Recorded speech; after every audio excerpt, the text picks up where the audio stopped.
Good morning everyone. Class 12th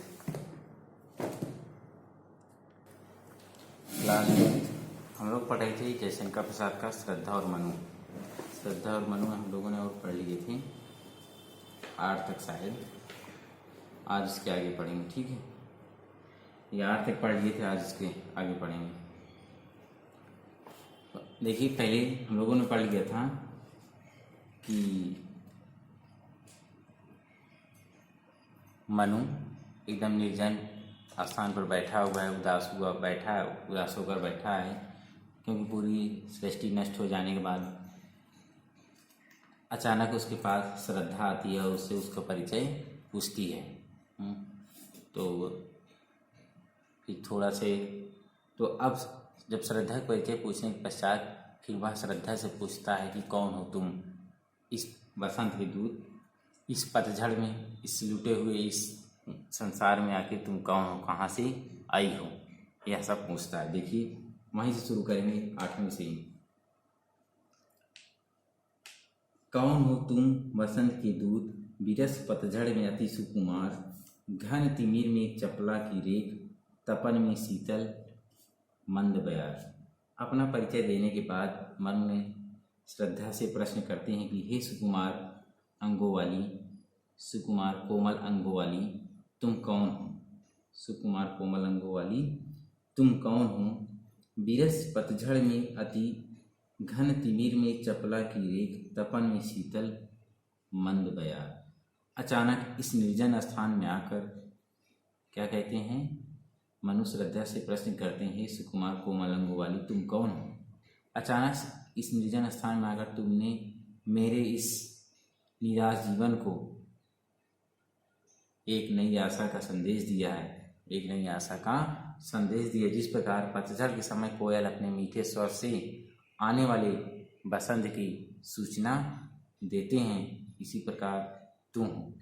मेरे इस निराशापूर्ण जीवन में तुम आशा की नई किरण हो, आशा की नई ज्योति हो। साथ ही वेदना और व्यथा से तप्त मेरे जीवन में शीतल और मंद पवन की भांति नवीन चेतना उत्पन्न कर रही हो। देखिए आगे, अब अगला कितना कल हम लोग पढ़े थे पिछली क्लास में। लगा कहने आगंतुक व्यक्ति, मिटाता उत्कंठा सा विशेष, दे रहा हो कोकिल सानन, सुमन को ज्यों मधुमय संदेश।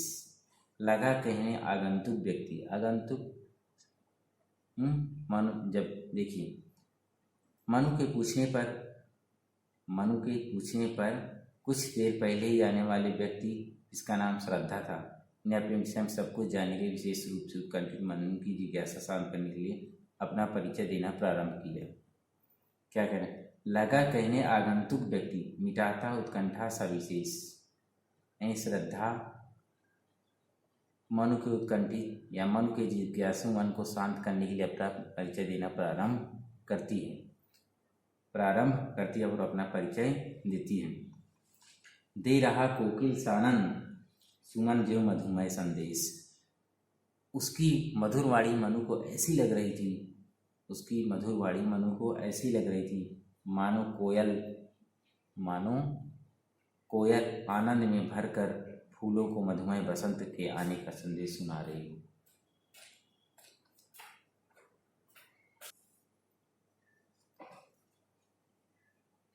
क्या कह रहे हैं? श्रद्धा की मधुर वाणी मनु को ऐसी लग रही थी जैसे कोयल आनंद में भरकर फूलों को मधुमय यानी फूलों को बसंत के आने का संदेश सुना रही हो। फूलों को मधुमय संदेश सुना रही हो, ये कहें कि उसकी वाणी, श्रद्धा की वाणी उसको कोयल की वाणी के समान लग रही थी। भरा था मन में नव उत्साह, सीख लूं ललित कला का ज्ञान, इधर रह गंधर्वों के देश, पिता की हूँ प्यारी संतान। ऐसी मधुर वाणी में श्रद्धा कहती है कि मेरा युवा मन नवीन उत्साह से परिपूरित है, नई ऊर्जा से भरा हुआ है। मेरा जीवन नई ऊर्जा से भरा हुआ है, जिससे मेरे मन में ललित कला का ज्ञान, मेरे मन में ललित कलाओं का ज्ञान सीखने की इच्छा जागी है। ललित कलाओं की इच्छा, ललित कला जैसे गायन वादन, गाना बजाना और नाचना, ये ललित कला। ललित कलाओं का ज्ञान सीखने की इच्छा मेरे मन में जागी, इसलिए मैं उन ललित कलाओं को सीखने के लिए गंधर्वों के देश में निवास करती हूँ। इसलिए मैं उन ललित कलाओं को जानने के लिए या सीखने के लिए गंधर्वों के देश में निवास करती हूँ। मैं अपने पिता की अत्यंत प्रिय संतान हूँ। देखिए आगे,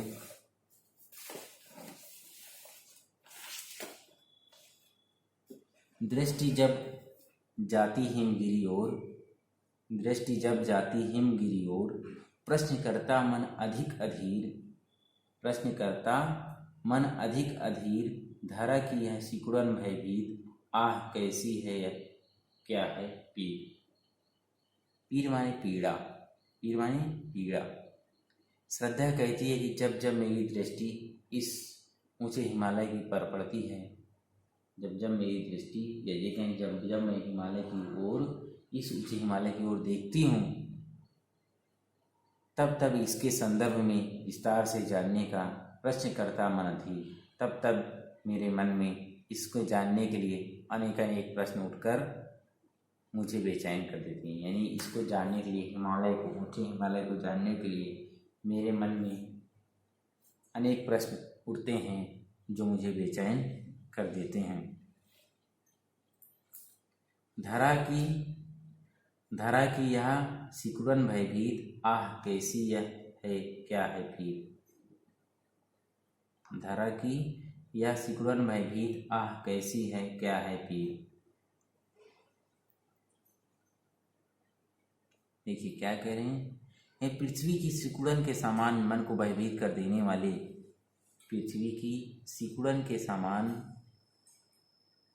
मन को भयभीत कर देने वाले इस हिमालय का आखिर स्वरूप क्या है, इस हिमालय का रूप क्या है, इसमें निवास करने वाले लोगों की पीड़ा दुख दर्द क्या है। इसी प्रकार के अनेक प्रश्न मेरे मन को निरंतर उठाते रहते हैं, मेरे मन को निरंतर पीड़ा देते रहते हैं। आह कैसी क्या है पीड़ा, यह पता नहीं यह कैसी पीड़ा है जो मेरे मन में इस तरह की हमेशा उठती रहती है, इसको जानने के लिए। बढ़ा मन और चले ये पैर, शैल मालाओं का श्रृंगार, आँख की भूख मिटी यह देख, आह कितना सुंदर संभार। श्रद्धा आगे कहती है कि जब मुझे मेरे प्रश्नों का कोई समाधान नहीं मिला, जब मेरे प्रश्नों का कोई समाधान नहीं मिला, तब मेरे मन ने निश्चय किया कि क्यों न इस हिमालय के क्षेत्र में घूमकर इसके विषय में जाना जाए। बढ़ा मन और चले गए पैर, मेरे मन में इसको जानने की इच्छा और जागी, तो मैंने क्या किया, इस हिमालय क्षेत्र में घूमकर इसको जानने के, इसके विषय में जानने आई हूँ। इस प्रकार मेरे मन को उत्साह बढ़ता गया और उसी उत्साह में मैंने स्वयं पैर आगे बढ़ा दिया, स्वयं ही इन पर्वत पलवों का अनुपम सौंदर्य देखने के लिए आगे बढ़ाए हैं। यहाँ देखा कुछ बलि का अन्न, भूत हित रथ किसका यह दान।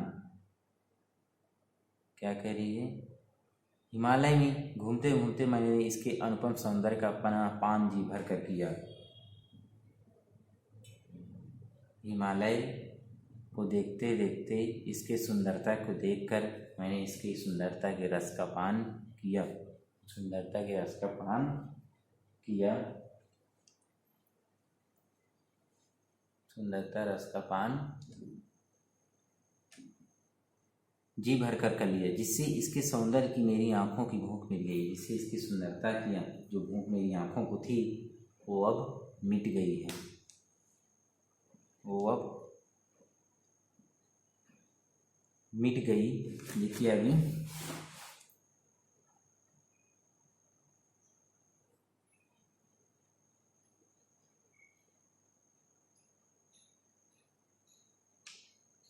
आँख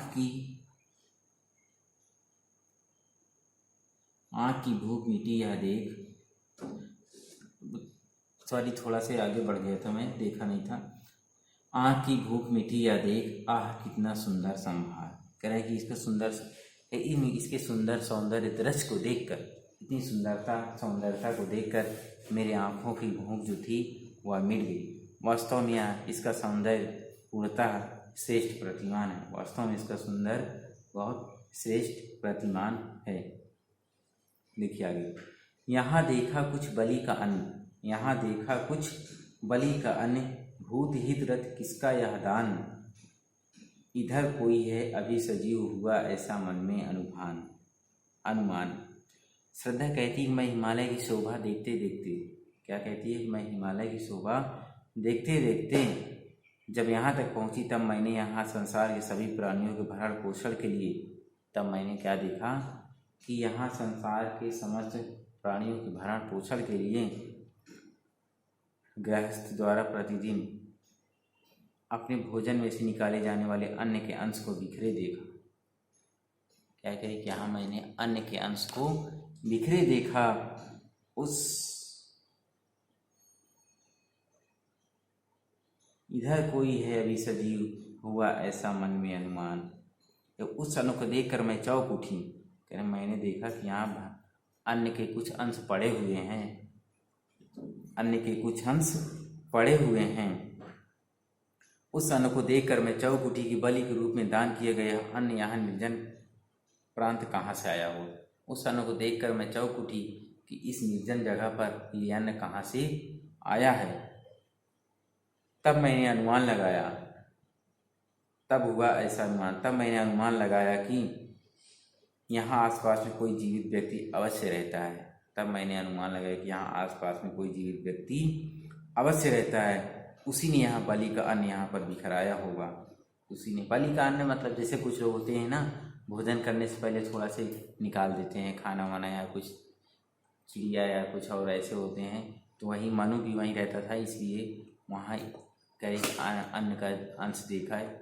उन्हीं अन्न के अंश को जो मनु निकाला था उसको देखेगी, तभी उसको प्रतीत हुआ कि यहाँ पर कोई जीवित व्यक्ति या सजीव व्यक्ति रहता है। इसी अनुमान के कारण और आगे बढ़ते हुए आई तो उसको मनु दिखाई दिया।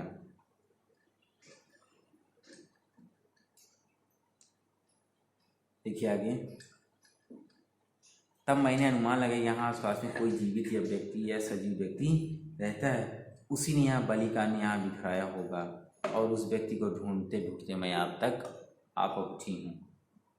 तपस्वी क्यों इतने हो क्लांत, तपस्वी क्यों इतने हो क्लांत, वेदना का यह कैसा वेग, वेदना का यह कैसा वेग। आह तुम कितने अधिक हताश, बताओ यह कैसा उद्वेग, बताओ यह कैसा उद्वेग। श्रद्धा क्या कहती है आगे देखिए। श्रद्धा कहती है मगर हे तपस्वी, हे तपस्वी क्यों इतने हो क्लांत, वेदना का यह कैसा वेग।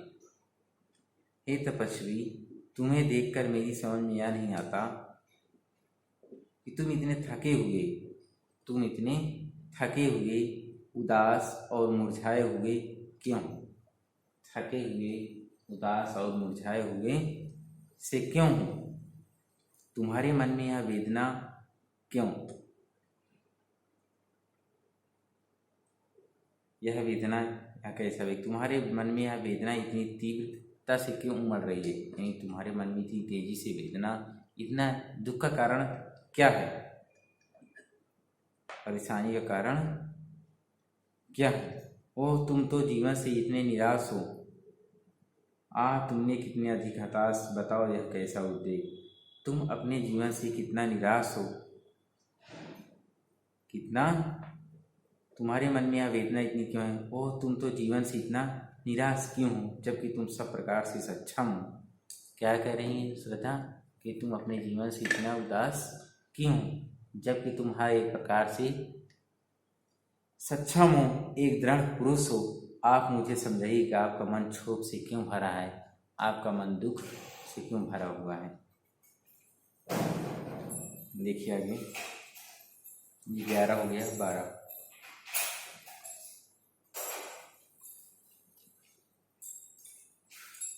देखिए नेक्स्ट है, दुख की पिछली रजनी बीत, दुख की पिछली रजनी बीत, विकसता विकसता सुख का नवल प्रभात, एक पर्दा यह झीना नील छिपाए है जिसमें मुख्य का सुख का। देखिए यहाँ श्रद्धा मन के हताश मन को और प्रेरणा दे रही है, उत्साहित कर रही है, उत्साह बढ़ा रही है। क्या करिए, दुख की पिछली रजनी बीत, श्रद्धा मन को सांत्वना देते हुए कहती है कि उन्हें प्रेरित करते हुए कहती है कि दुख की पिछली काली रातें जो हैं वो कट जाएंगी, दुख की पिछली जो काली रातें हैं वो कट जाएंगी, एक दिन नया सवेरा विकसित होता है। क्या करेंगे, दुख की पिछली रजनी, दुख की पिछली रजनी बीत विकसता सुख का नवल प्रभात, करेंगे दुख की पिछली रजनी यानी दुख रूपी काली रात कट जाएगी और उस करती एक नया सवेरा, एक नया दिन विकसित होता है। बीती हुई रात के झीने नीले धुंधले के समान, क्या करेंगे, बीती हुई रात के धुंधले के समान बीते हुए दुख की अनुभूति सुख के बीच पर्दा बनी है, वह सुखमय अरुण के प्रकट होने का पूर्व संकेत है। एक पर्दा या झीना नीला, क्या करेंगे, ये जो नीलेपन है, जो कालापन है, एक पर्दे के समान है। यह पर्दा जैसे ही हटेगा, ये दुख रूपी पर्दा जैसे ही हटेगा, समझ लो आगे सुख ही सुख, यानी सुखमय जीवन के आने का ये संकेत है, आने के पूर्व ये संकेत है। कहने मतलब ये, कहने की दुख रूपी जो रात्रि है वह कट जाएगी और नया सवेरा आएगा, नया सवेरा आएगा। और बीती हुई रात के जो झीने नीले धुंधले के समान बीते हुए जो दुख हैं, करें काली रात के समान जो दुख हैं वह भी एक दिन क्या होंगे, समाप्त हो जाएंगे और फिर एक नया सवेरा आएगा। यह जो काली रात रूपी दुख रूपी पर्दा है, यह सब एक दिन समाप्त हो जाएगा। वह सुखमय अरुण के निकट, सुखमय यानी सुख आने से पहले, सुख आने से पहले का यह संकेत है। अर्थात कहने मतलब ये है कि दुख के बाद सुख है, अभी दुख है तो आने वाला जो कल होगा वह सुख होगा। जिसे तुम समझते हो अभिशाप, जिसे तुम समझे हो अभिशाप, जगत की ज्वालाओं का मूल, इसका वह रहस्य वरदान, कभी मत इसको भूल। जिस दुख को तुम श्राप समझते हो, जिस दुख को तुम श्राप समझ रहे हो या समझते हो कि वह संसार की पीड़ा का कारण है, जिस दुख को तुम समझ रहे हो कि यह संसार के दुख का कारण है, वह ईश्वर का रहस्यमय वरदान है, वह ईश्वर का रहस्यमय वरदान है।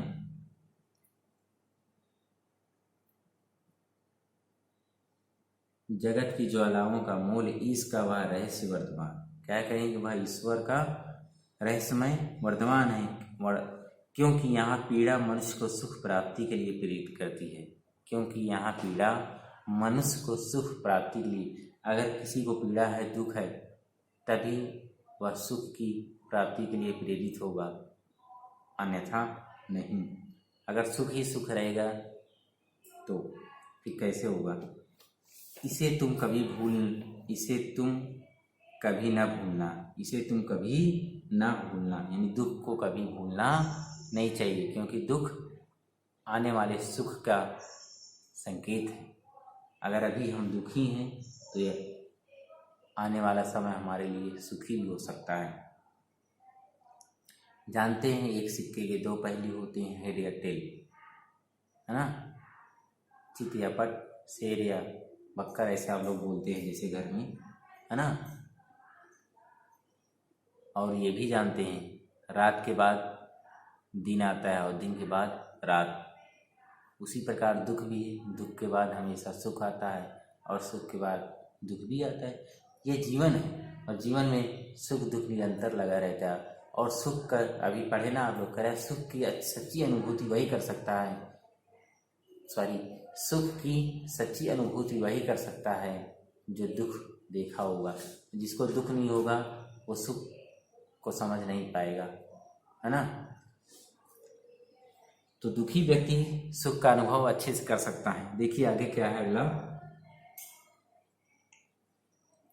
लगे कहने मनु सहित विषाद, लगे कहने मनु सहित विषाद, मधुर मारुत ये उच्छ्वास। मधुर मारुत माने होता है अनुकूल या शीतल मंद सुगंधित वायु, शीतल मंद सुगंधित वायु। देखिए लगे कहने मनु सहित विषाद, मधुर मारुत से ये उच्छ्वास, अधिक उत्साह तरंग आबाद, उठाते मानस में साविलास, किंतु जीवन कितना निरुपाय लिया है देख नहीं संदेह। देखिए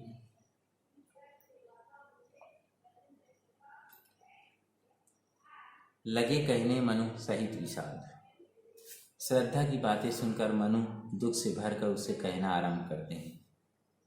श्रद्धा की बातों को सुनकर मनु थोड़ा दुखित हो जाते हैं और फिर कहते हैं कि तुमने तन मन को आह्लादित करने वाली है, तन मन को प्रसन्न करने वाली, शीतल मंद सुगंध वायु समान आनंद प्रदान करने वाली उच्छ्वासों के द्वारा जो विलासपूर्ण बातें कही, वे निरंतर मन में उत्साह की अत्यधिक ऊंची तरंगें मंगाने वाली है। क्या कह रहे हैं? लगे कहने मनु विषादाधार मधुर मारुत से उच्छ्वास। दुखी होकर मनु कहते हैं श्रद्धा से कि तुमने तन मन को प्रसन्न करने वाली, आनंदित करने वाली, शीतल मंद सुगंधित वायु समान अपने उच्छ्वासों के द्वारा जो विलासपूर्ण बातें कही है, वे निरंतर मन में उत्साह भरती हैं। किंतु इस बात में कोई संदेह नहीं, किंतु जीवन कितना निरुपाय, किंतु जीवन कितना निरुपाय लिया है देख नहीं संदेह। करें किंतु इस बात में कोई भी संदेह नहीं है कि मनुष्य का जीवन बहुत विवश है। क्या करें इसमें तनी भी संदेह नहीं कि मनुष्य का जीवन बहुत विवश है, बहुत विवश है।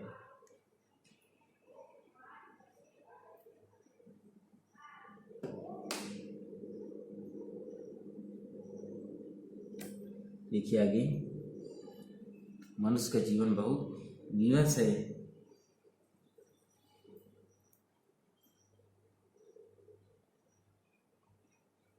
उसके हाथ में कुछ भी नहीं है, उसके हाथ में कुछ भी नहीं है। यह सब मैंने अपने जीवन अनुभव में सफलताओं की कल्पना करता रहता है।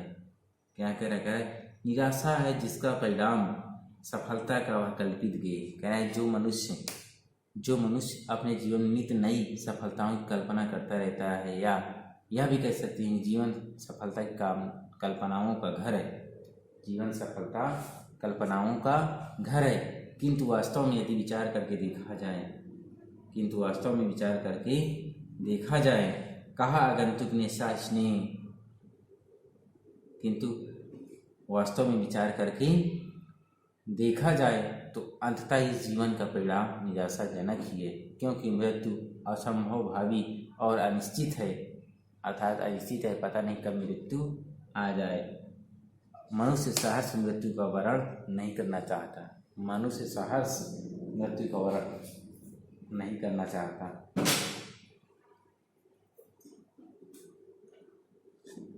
देखिए आगे क्या दिया है। कहा आगंतुक ने सस्नेह, अरे तुम इतने हुए अधीर। श्रद्धा क्या कहती है? मन की बात सुनकर आने वाले व्यक्ति ने श्रद्धा कहती है, स्नेह भाव के साथ मनु से कहा, स्नेह भाव से, प्रेम भाव से मनु से कहा कि अरे ऐसा प्रतीत होता है कि तुम अपने धैर्य खो बैठे हो। कहा आगंतुक ने स्नेह, अरे तुम इतने हुए अधीर। श्रद्धा मनु से कहती है, ऐसा लगता है जैसे तुम अपना धैर्य खो चुके हो, खो बैठे हो। तप नहीं केवल जीवन सत्य, तप नहीं केवल जीवन सत्य, करोड़ यह क्षणिक दीन अवसाद।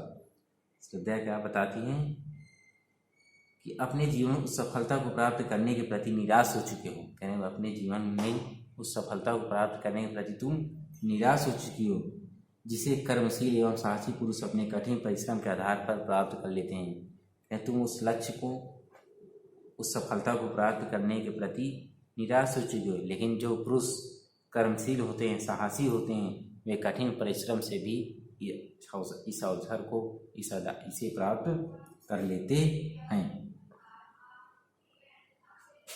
तरल आकांक्षा से भरा है, तरल आकांक्षा से है भरा, सो रहा आशा का आहार, प्रकृति के यौवन का श्रृंगार, करेंगे कभी न बासी फूल।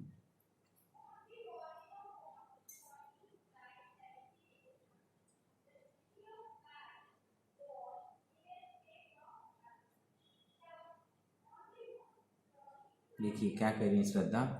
मनु को तपस्वी के रूप में देखकर श्रद्धा आगे कहती है कि केवल तपस्या करते रहना ही जीवन का सत्य नहीं है, केवल तपस्या करते ही रहना जीवन का सत्य नहीं है। दीनता और करुणा के भावों से, दीनता और करुणा के भावों से ओतप्रोत तुम्हारी यह मन स्थिति छड़ी है। दीनता और करुणा के भावों से ओतप्रोत तुम्हारी यह मन स्थिति क्षणिक है। जीवन तो प्रगति की अभिलाषाओं, आशाओं तथा प्रसन्नता से भरा हुआ। क्या करेंगे? जीवन तो प्रगति की अभिलाषाओं, आशाओं और प्रसन्नता से भरा पड़ा है। अतः प्रगति के यौवन का श्रृंगार करेंगे कभी ना बासी फूल।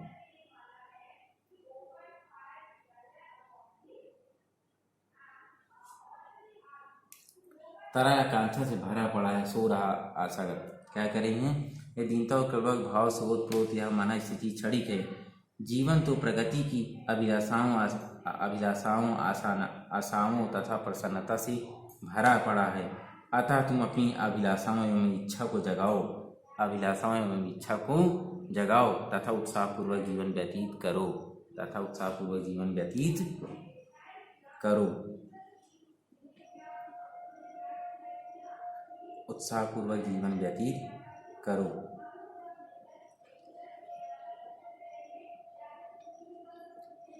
देखिए आगे है,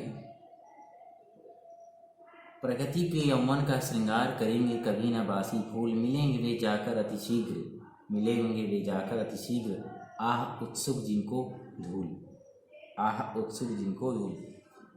देखिए प्रसाद जी क्या कहते हैं? कहते हैं कि प्रकृति में प्राकृतिक छटा कभी भी बासी और मुरझाए फूल से नहीं आती है। प्रकृति में प्राकृतिक छटा है, प्राकृतिक सुंदरता जो है कभी भी बासी और मुरझाए हुए फूल से नहीं आती है, बासी और मुरझाए हुए फूल से नहीं आती। निर्जीव और बेजान फूल, निर्जीव और बेजान फूल किसी भी रूप में प्रकृति को नया उल्लास नहीं प्रदान करते हैं, किसी भी रूप में प्रकृति को नया उल्लास नहीं प्रदान कर सकते हैं। ऐसे फूलों का हर्ष तो, ऐसे फूलों का हर्ष तो धूल में मिलकर काल कबलित होना ही। क्या कह रहे हैं? मिलेंगे वे जाकर अतिशीघ्र, आह उत्सुक उनको धूल।